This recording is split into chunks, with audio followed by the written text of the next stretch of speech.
আমরা সেই সংগ্রামে সবাইকে ঐক্যবদ্ধ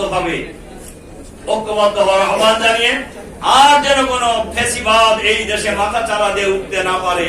ফ্যাসিবাদের বেদান্তা যত জায়গায় থাকুন না কেন, আর মাথা চারা দেওয়ার চেষ্টা করবেন না।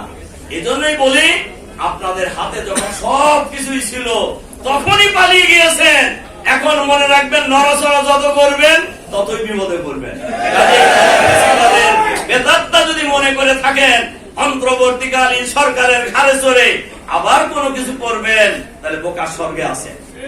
কাজে আমরা আশা করব বর্তমান অন্তর্বর্তীকালীন সরকার সে ব্যাপারে নজর রাখবেন এবং দেশটাকে আগামী দিনে একটি সমৃদ্ধ দেশ হিসেবে গড়ে তোলে আগামী দিনে অতি দ্রুততম সময়ের মধ্যে আপনারা যে সংস্কারের কাজ হাতে নিয়েছেন তা করেন। তবে এটা বেশি দিন সময় দেওয়ার কোন সুযোগ নেই।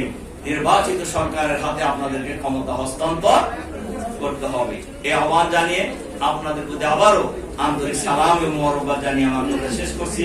আল্লাহ হাফেজ। আসসালামু আলাইকুম ওয়া রাহমাতুল্লাহি ওয়া বারাকাতুহু।